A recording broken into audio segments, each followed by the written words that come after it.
حسنین ایمان ہے حسنین ایمان دختر مصطفیٰ دختر مصطفیٰ لاڈلی فاطمہ گلشن مجتبیٰ کی کلی نحمده ونصلي على رسوله الكريم اما بعد فاعوذ بالله من الشیطان الرجیم بسم اللہ الرحمن الرحیم۔ معزز سامعات، السلام علیکم ورحمۃ اللہ وبرکاتہ۔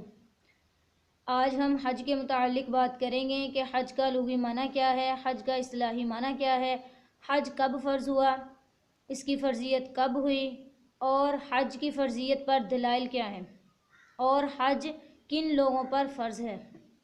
سب سے پہلے ہم بات کرتے ہیں کہ حج کا لغوی اور اصطلاحی معنی کیا ہے۔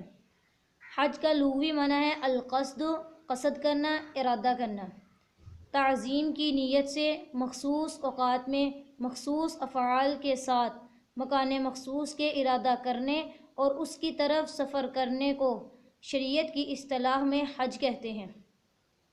دوسرے نمبر پر ہے کہ حج کب فرض ہوا۔ حج کی فرضیت کے بارے میں متعدد اقوال ہیں۔ جمہور کے نزدیک راجح قول 6 ہجری کا ہے کہ 6 ہجری میں حج فرض ہوا۔ تیسرے نمبر پر ہے کہ حج کا حکم کیا ہے۔ حج فرض ہے اور اس کی فرضیت پر بے شمار دلائل ہیں، کچھ قرآن پاک سے ہیں، کچھ احادیث مبارکہ سے ہیں۔ اللہ پاک قرآن پاک میں فرماتے ہیں وَلِلَّهِ عَلَى النَّاسِ حِجُّ الْبَيْتِ مَنِ اسْتَطَاعَ إِلَيْهِ سَبِيلًا۔ سورہ آل عمران کی آیت ہے، اللہ پاک اس میں فرماتے ہیں کہ لوگوں کے لیے فرض ہے کہ وہ اللہ کے لیے حج کریں۔ لوگوں پر فرض ہے، لوگوں کا حق ہے کہ وہ اللہ کے لیے خانہ کعبہ کا حج کریں۔ دوسری حدیث مبارکہ سے ہے دلیل کہ حدیث مبارکہ میں آتا ہے کہ حضور صلی اللہ علیہ وسلم نے ارشاد فرمایا کہ جس شخص کو خرچ اخراجات سواری وغیرہ اور سفر بیت اللہ کے سفر کے لیے روپیہ وغیرہ ہو اور وہ تندرست ہو، صحت مند ہو، تو وہ حج اس شخص نے حج نہ کیا تو اس میں کوئی فرق نہیں ہے کہ چاہے وہ یہودی ہو کر مرے چاہے وہ نصرانی ہو کر مرے۔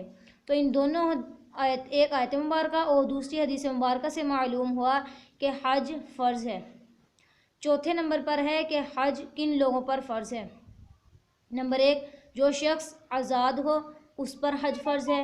نمبر 2، جو بالغ ہو اس شخص پر حج فرض ہے۔ نمبر 3، جو شخص عاقل ہو اس شخص پر حج فرض ہے۔